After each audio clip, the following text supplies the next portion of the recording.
Hello and welcome back to another episode of the Camps Bay Guy podcast. In this episode, I interview Theresa Massaglia. Theresa is a human resources and organizational effectiveness specialist, and she is also the co-founder of Ignisive, which is an organization that helps rehabilitate the homeless and solve the problem of homelessness within our society. I hope you enjoy this episode. Theresa and I get into so many interesting topics. So remember to like, share, subscribe, and enjoy.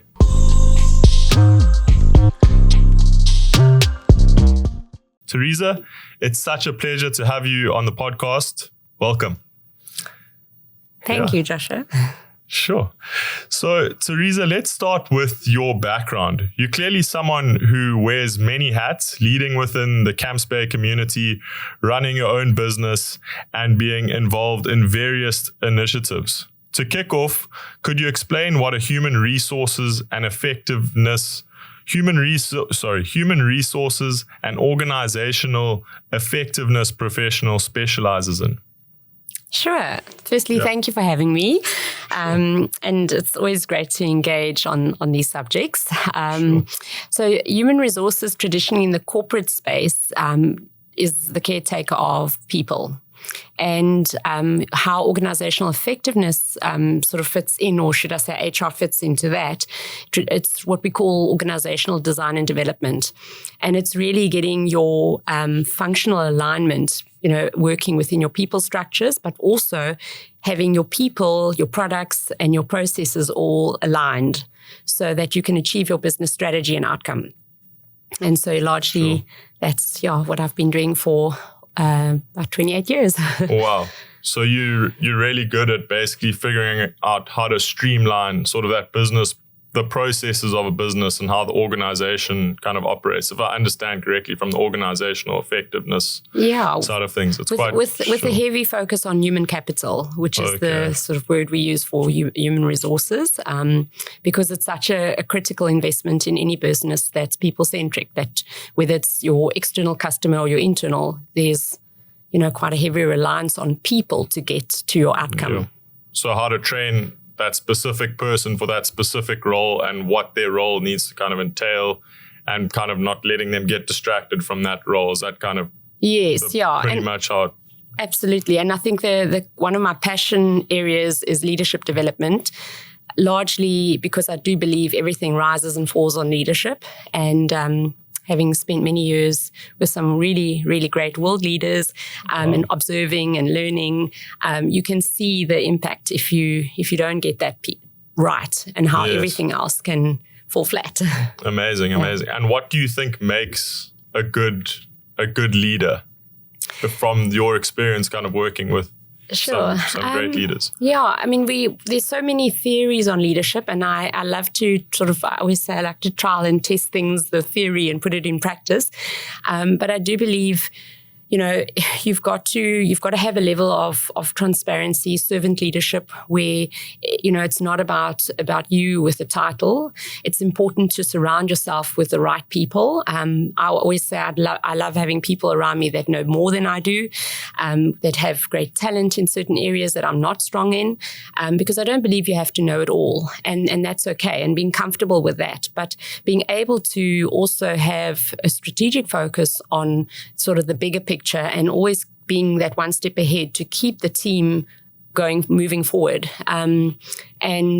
So vision, and I think just at the end of the day, I mean, we could sit and have a conversation just about that, and I don't want to get into the detail, 100%, but I think. Amazing. And what's your background, and how did your journey lead you to co-found Ignisive? So I have to go back a few steps to say in 2009, so it comes even before that, when I worked overseas, I was responsible for training and development on Royal Caribbean cruise lines, and training over 70 different nationalities. And lots of the experiences we had there, where you live and work with people on board, engaging my then mentor, manager, about South Africa and the challenges we were experiencing with youth youth, especially coming into the workplace and not necessarily being ready to take on that big gap from schooling or studies into the kind of their career, and how much I just then already wanted to do more in terms of employability skills. So not just addressing unemployment per se, but what does it take to step into this world, a big wide world, and being prepared for that, for the workplace. Also understanding functions within business that, traditionally kids only knew doctors, teachers, those kind of lawyers, those kind of professions, and there's so much opportunity. So tapping into talent and that. So just to give you a little context, we then registered in 2009, 2010 Capepio, which is Swahili for butterfly, and it actually symbolizes transformation. And I then got an opportunity to do a lot of that work and the vision through my work at Virgin Active, heading up transformation. And I also led training and development at one point. And then the passion there for being able to launch firstly, youth programs in communities like Lavender Hill. I was fortunate to be able to take Richard Branson and the team into the community where we saw really amazing impact on getting all these stakeholders to work together between business, government entities and the community. Wow. And that model of what we've now refined, we then 6 years ago, when we saw an uptake in crime and homelessness and all sorts of things in Camps Bay, and I say I was fortunate to then engage and meet Alan Marsh, who was our chair of our police forum.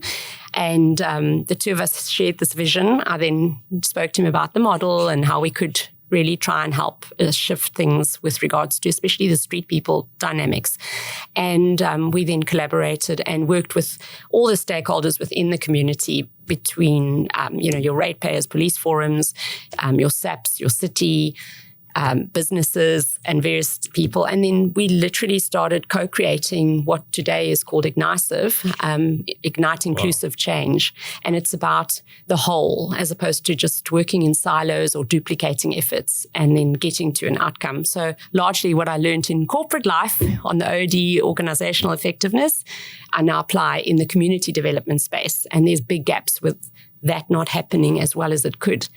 I see. Yeah. Wow, that's amazing. And so basically you're working with, obviously you're trying to rehabilitate people back into society, but it's kind of working with all those stakeholders, the city, obviously the police, all that sort of stuff.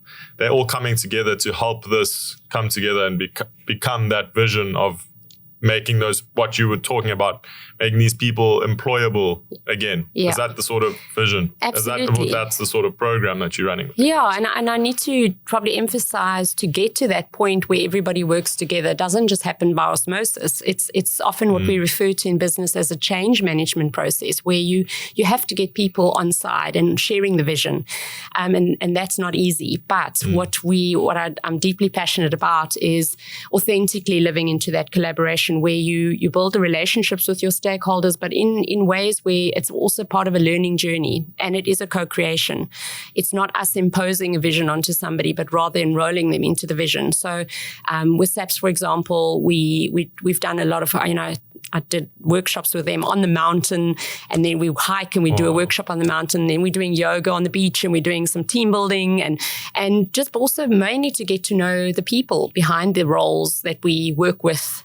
Likewise with the city and different functions, where we call it our in Camps Bay A+ positive action team. And I always joke with the captains and everybody, it's not about role or rank. We all one in the team, and we just work together to get to the shared outcome. Amazing. Wow. I love what you guys are doing. I wanted to interrupt this episode to let you know that you can book a 30-minute call with me. Just click on the link in the description below, fill in your details, and we'll chat. Cheers. So what drives your passion for working with the communities you serve? So when you working on the other side of the coin, I can say when you engaging nonprofits as a corporate person and you are looking to do things as a business to help make change. What I learned in wearing that hat and working in communities is that there are many, many organizations that do amazing things, but there are also many of the organizations that we work in silos largely, and I'm generalizing, but it's not just about the NGOs working in silos, but it's also about between government and businesses. Everybody sort of has their, I hate to say, a pet project. They want to, save, animals, or they want to paint schools, or they want to, and that's all very necessary and important. However, when it's not integrated to get to a shifts and make impact from a systemic point of view, then you'll find lots of great work, but not enough impact, deep impact from a systemic side. And yes, you'll shift people's lives, you'll touch people, and there'll be amazing things happening. But I think for our country, where we're at the moment, when you look at the statistics, and I don't know if you want me to share some, but it's pretty scary. We just look at mental health in itself, and forgive me if it's not 100% accurate, but from Cape Mental Health about 2-3 years ago, we engaged to learn more. And then already we were looking at about 1 in 4 that face mental health in our country. That's about 15 million citizens. And when you look at the statistics of how many professional, qualified people there are to assist with mental health, your psychologists, psychiatrists, especially for the traumatic situations many people face, then you can very quickly see the brokenness within our system. So, when you've got, for example, 1 social worker for every 300 children in trauma, that tells you that we've got a deep, deep challenge, and that we can't keep ignoring it. It's very easy to then, we want to deal with the symptoms because it's quick fixes, and you can see results immediately. But if we don't also simultaneously look at source. So I always say as an organization, we deal with challenges on street, the symptoms, but then we also work at source and trying to understand and work with where the real challenges sit. And have we got it right? Absolutely not. But we're absolutely keen to drive more people around integrating to achieve the same outcome. And it's not about us doing it all. It's about leaning on those with the talent to do it. And that's even within government structures, between city, provincial and national functions, there's no functional alignment. So there's nobody coordinating all these different stakeholders. So even for a street person, if you want to get help for one street person, sometimes you have to facilitate 8 or 9 stakeholders just to help one person off street. Wow. Children, even more complex, because you have then the legal side where you can't just remove a child from a family structure, nor do you actually want to, because you don't just want to put children in children's homes. That system in itself can also be detrimental. So it's about, and then the waiting list for children's homes for kids in trauma. So it's a lot. I see. Yeah. I see. Sorry. So that's really, so that whole thing has really inspired you to kind of bring everyone again together, so that these problems in our country, and not only our country, but it's kind of all over the world, I think, can be resolved much quicker than they are, and maybe not eradicated, but hopefully they don't have as much of an impact on society as they are having now, maybe. Yeah. So one thing that we always maintain when we look at, and it's learning taken from years in business and looking at how do businesses solve problems, and what are some of the learnings that I can take from the business world into community development to then really help get to outcomes and have impact. And it's when I look at as a country and we look at each community, the one thing I always maintain, every community, no matter where it is, has one common denominator, and that's safety. Now, safety can vary from one community to the next, but it also can mean not just security, so to speak, but your job security, feeling safe, food security, and it varies. Yes. But ultimately, it's about safety. And if you work back from that, and you align everybody to get to that outcome, I think we'll go a long way. Wow. So, that's... Sure. That's very inspiring. Thank you. Wow. Could you share your big picture vision for Ignisive? What do you hope to achieve in the long run? So we've always been about, like the starfish analogy, where we want to give away what we know. We've we've spent a lot of time over the past 6 years meeting with different stakeholders, be it in the city, in province, the CIDs, leaders. We've shared a lot with a lot of people about some of what I've just shared with you now. But what we'd love to do is to be able to almost bottle this model and the processes, because people will look at it and say, oh, it's easy to collaborate. Just get a couple of people in a room or a meeting, and then you talk, and then you kind of, work out maybe who tackles what. But it's so much deeper than that. And it's that systems thinking approach that is often not really understood. And we're more familiar with it in the business worlds because we actually, like you would employ, professionals to deal with your accounting or your marketing, you need to have professionals who understand that systems thinking approach to change management. And when we look at it as a country, we have to be taking those things more seriously in terms of how we apply ourselves to impact change. That it's not just loosely defined initiatives that, or whichever NGO shouts the loudest and gets the most funding, or they have great marketing so they attract more funding. It's actually about how do you strategically look at what are the outcomes for each community, what are the challenges at the core, and address your structures and your strategy around how you enroll people to then achieve those outcomes. And it does happen to some degree, but I think there are some opportunities there that we're missing. 100%. I wanted to quickly interrupt this episode to tell you about my foreign exchange partners, Currencies Direct.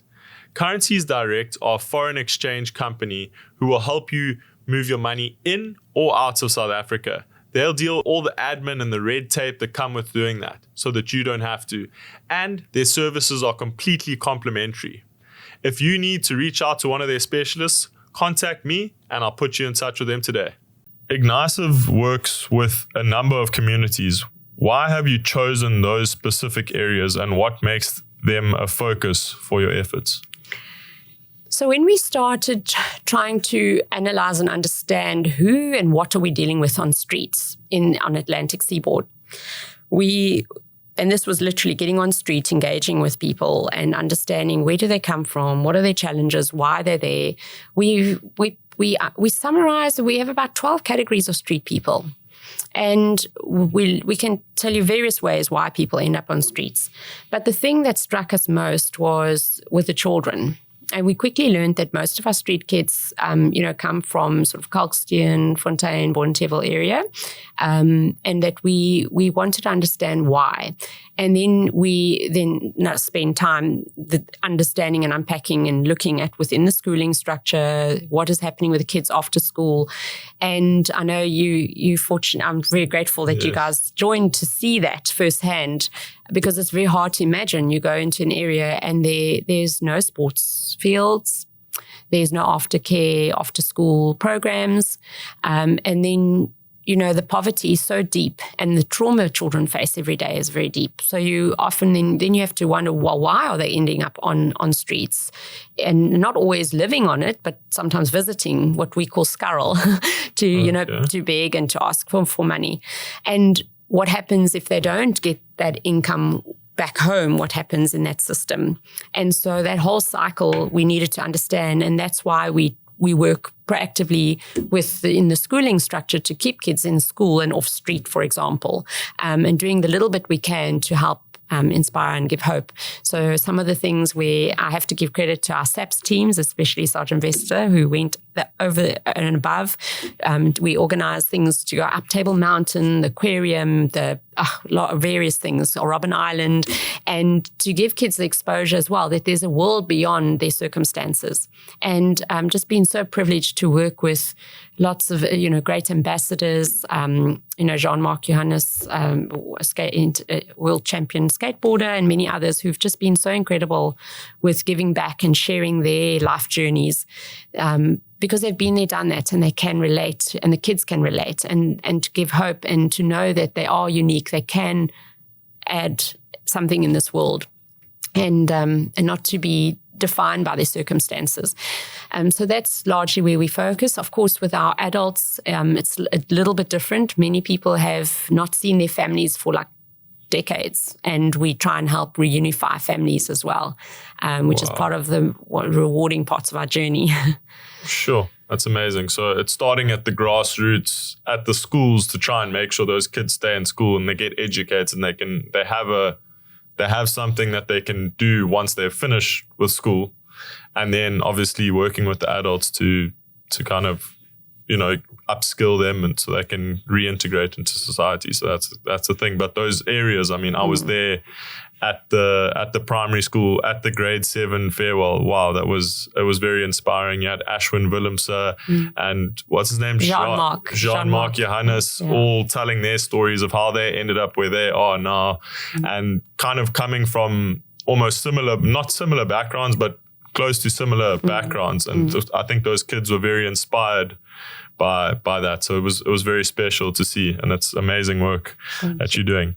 Thank you. And what are some of the stories that stand out from the Ignisive project? Sure.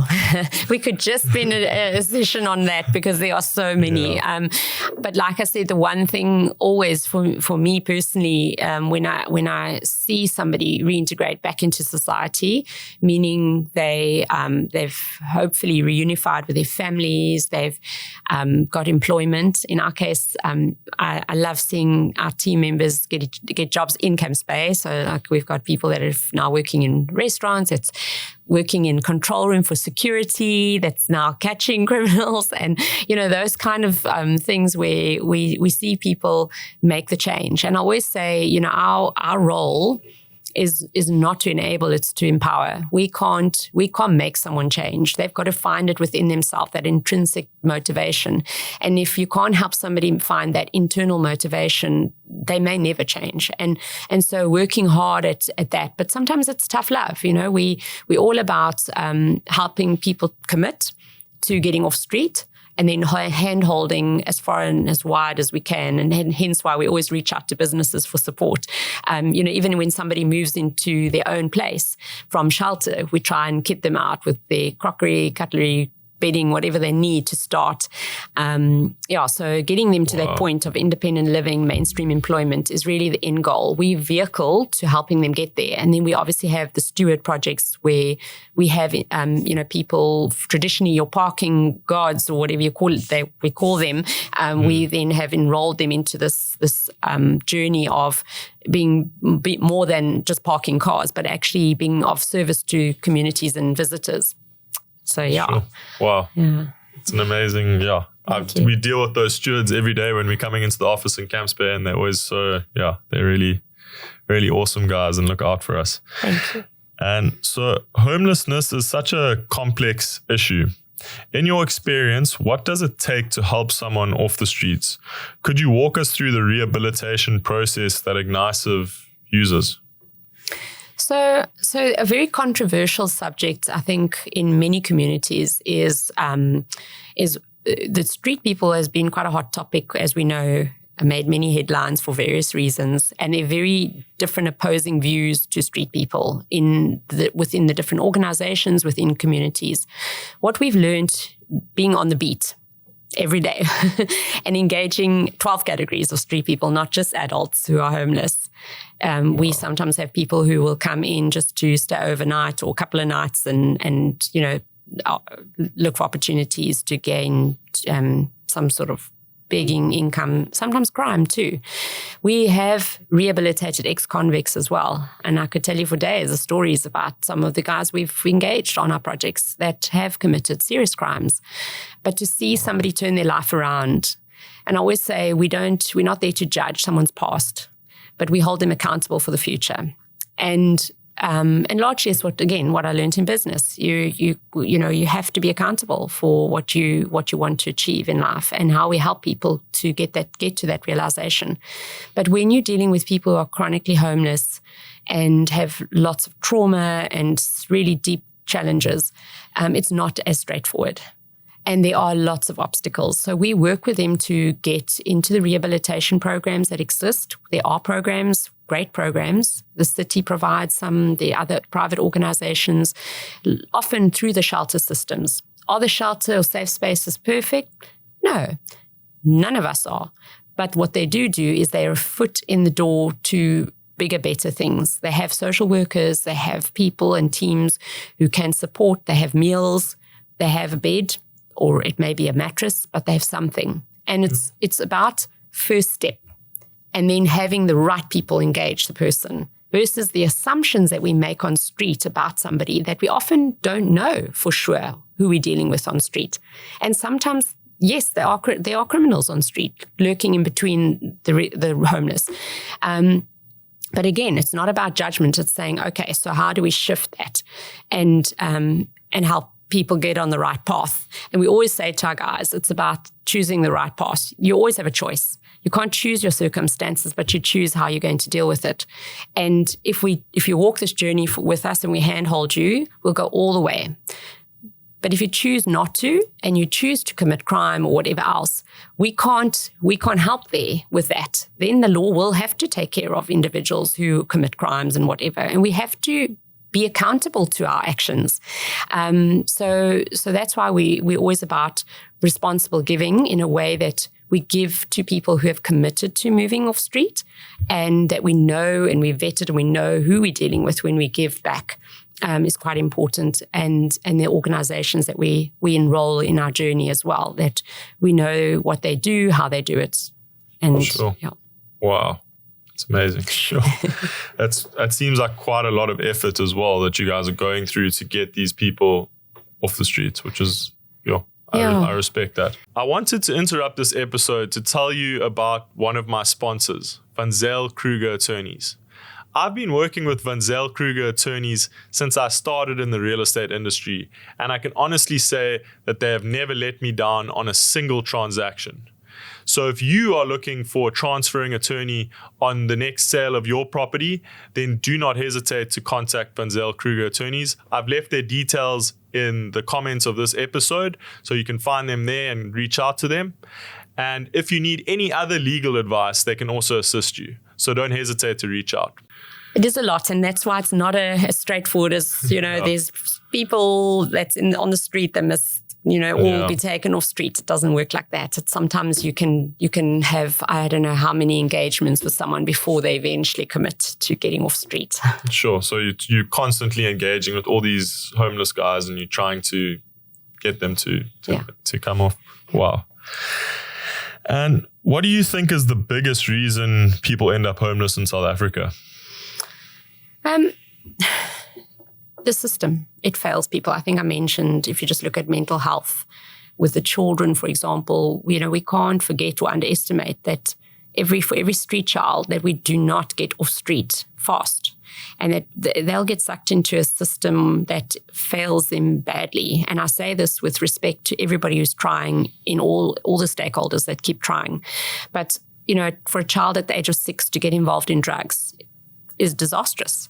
And Sure. It ends their career. We know what it's like to try and get a child back into the schooling system. Sometimes, I will tell you, not easy and not always possible. So to get that brokenness, then system, and working and getting people, who have fallen on hard times. I mean, there's so many different reasons why people will end up on street. For example, COVID was a big example that nobody's immune to being homeless, number one. Number two, if there are substances, which often there are, and I know people will tell us often with a straight face, no, they don't do drugs, they don't drink alcohol. But what we have learned in our on the ground, on the beat, every day, we learn that, most people have some sort of substance dependency. But again, it's not about judging. It's about how do we deal with that substance dependency and move forward. And who the right people and stakeholders to walk that path with them. Sure. Wow. I don't know if that answers your question. No, I think that answers my question. It's a very complex issue. So there's no one word answer for that. No. You've got to kind of assess each individual as they are. But I guess the system, as you said, you can't blame any specific individual, and everyone's working their hardest to try and resolve this issue. But it's difficult because I'm sure the resources, as you already mentioned, aren't really there to help deal with it. So it's kind of, how do we put get more people into that and more resources there to help the situation. Wow. Yeah. And how can Camps Bay and Cape Town residents get involved with Ignisive and contribute to this important work? So, there are many organizations we could refer people to if they have a preference of supporting a specific organization. We have lots of stakeholders and partners that we work with and through. But what we've done is to kind of be a conduit to facilitating a lot of the change. So we do a lot of the work ourselves as well. And that part's not always easy. People don't see the back end piece of work that often happens to get to the outcomes. And so they're very welcome to support our organization directly. If they go to our website, there's information there to get involved. But it's about ultimately what we call Ignite Responsibly. So getting behind responsible giving and assisting us, especially now in the peak season, to not give handouts to just anyone. We really, the carrot needs to be bigger than the stick, and we need to motivate people to be able to get into the right programs of care. And that's why we always, caution to please support the right projects. We'd much rather, as an audited organization, we'd much rather be able to be that conduit to flesh out what goes where when we know for each of the 12 categories what we need to do to help the different individuals, because that's what it's about, getting the right help, the right program, the right path, not just putting them in a shelter and then thinking our job's done. That's only one little piece of a big, big puzzle that we have to work with and through. Sure. And when you refer to like giving a handout, like is that basically giving a bit of money to someone you see on the street? Everything, anything. So food. Often people say, but I only give them food. And I'm like, I understand the place they're coming from because I was the first person to do that for years. And I always, and I quickly learned, having engaged people on street as well, that anything that keeps it comfortable on street, and I hate to say comfortable because it's not a comfortable place.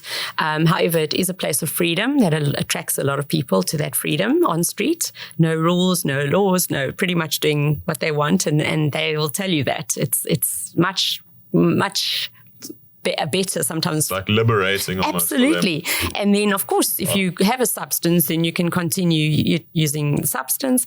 But ultimately, we want to be able to get people to take that first step and not remain where they are. So food, clothes, money, whatever the case may be, makes it more comfortable to stay in that state. And I have to mention this as well with a little bit of background in counseling and trauma and working in HR for many years and understanding, when there are challenges and you want people to change behavior, because it's ultimately about behavioral change. And to understand that is really important. When somebody's in a state of trauma, sometimes it's very difficult in that space. And if this goes for anyone that's experienced some level of trauma, to sometimes be able to even think straight to start, to make decisions about getting up every day, or even just to hygiene, for example. So what we do through this process is the tough love component is actually holding somebody to committing first and taking that first step and knowing that there are people around them that's going to help carry them forward. They're not alone. And dealing with that trauma and being able to get the right help to deal with it, because otherwise the substance isn't going to keep you in that state, if you know what I'm saying. I see. Makes sense. So if you just give someone a handout, you're basically telling them to stay on the street because you're saying it's okay to be there, and I'm just going to give you, like if they have food, then it's making it a more comfortable place for them. Whereas if you don't give them something and you rather give to an organization that's going to help them, then that's going to, eventually they're not going to want to be on the street anymore, and the organizations will be in a much better place to help these people. I wanted to interrupt this episode to let you know about Harcourt's Real Estate, one of my sponsors. As you know, I've been an agent with Harcourt's for over 3.5 years since I started my career in real estate, and I cannot recommend them enough. As an agent, they provided me with the most amazing training through the Harcourts Academy, and they train you all the way from being an intern to becoming a full status agent, taking care of a lot of the red tape and things that are not really fun as an intern as you train. And if you're a seller looking to sell your property, Harcourts have the most amazing processes and technology that can help put your property at the forefront so that it gets sold in the best time and for the best price possible. If you need more details on Harcourts, then please click on the link below. And a big one, keeping it practical and real. A big thing for many communities as well is, unfortunately, within the street people dynamic, if people start setting up structures and living in environments that is not conducive to living, for example, there are no flushing toilets, there's no running water, then you end up with dire situations from a hygiene and health point of view, not just for the person on street, but the residents around them. I mean, in Camps Bay, our streams get affected, the litter ends up in the ocean. And again, I go back to trauma state. Anyone in trauma often struggles with hygiene, and they're not even thinking about the papers that they leave lying around. They're also accumulating stuff, not even thinking about the impact of all this accumulation of stuff that they don't even need or use. But it's about just holding on to something. And and I could go on forever, but there's so much bigger impact to helping someone stay on street. Yes. We don't want that. We don't want to have the impact of somebody living in those conditions. But we also, in fairness to residents, we can't just accept that anybody can just camp anywhere, and that's okay. There are laws for a reason, and we don't want to live in a lawless society, because then we just endorse all the very things we keep fighting against to improve. Yes, sure. Okay, thanks. That makes sense. I'm passionate about this. That makes sense. It's great.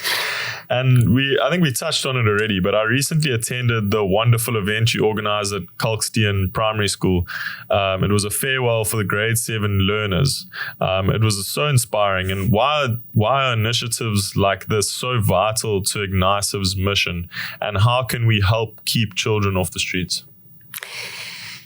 So who's the we? Because here's the thing, the we, and I'm asking a rhetorical question, but the we in this space is really important to understand. And when we look at how can anyone help, it's about saying, okay, we have a community, we understand the challenges of dire, and they're very real and they're wide with regards to, let's take the kids.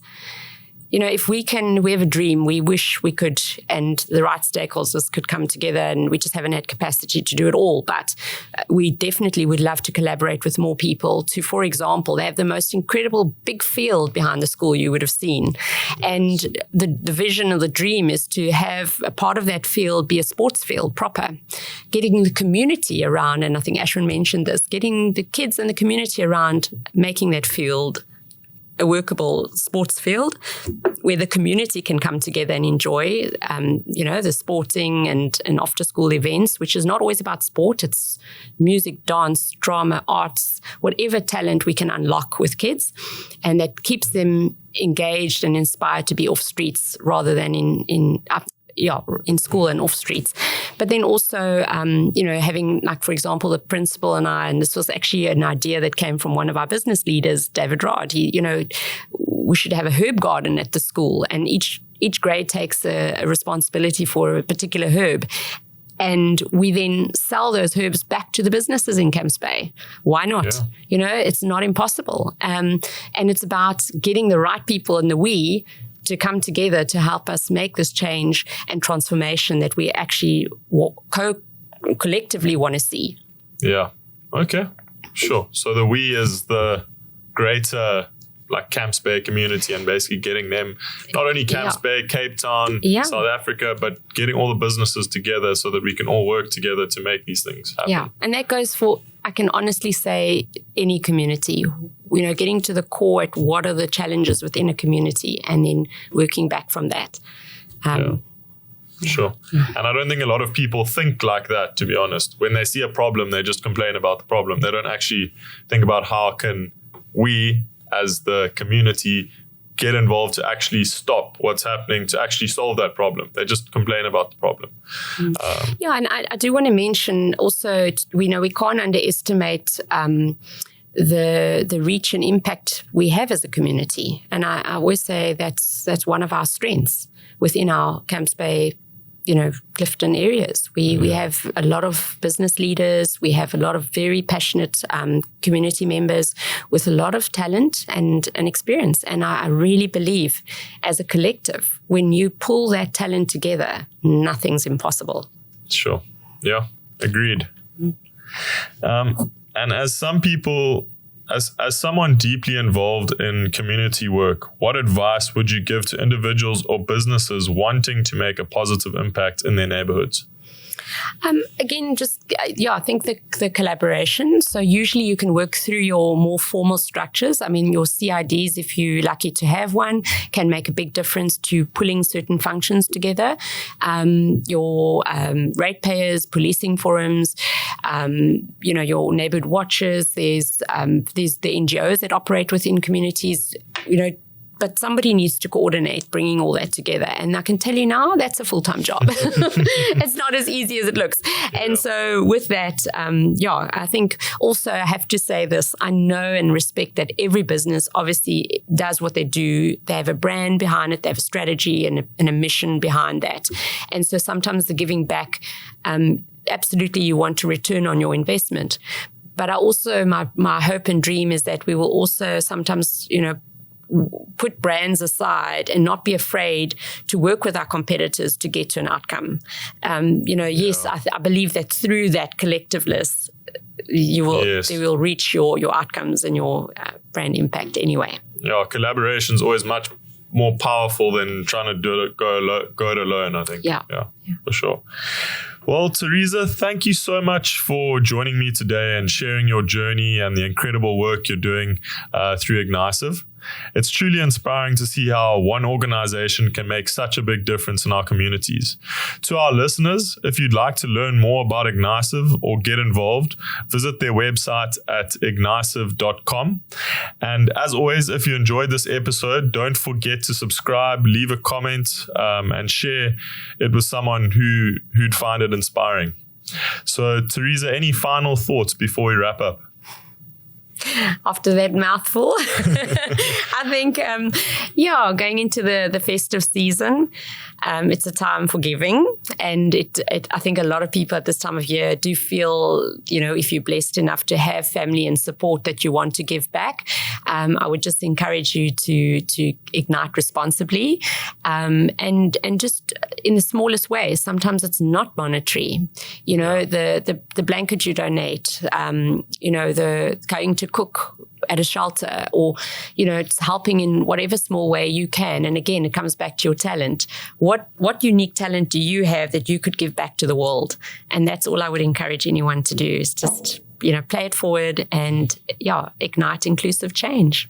Wow, amazing. Thank you so much again for coming on the podcast. Thank you for having me. Yeah, thank you. We look forward to collaborating lots. Yes, for sure, definitely. Thanks. Awesome.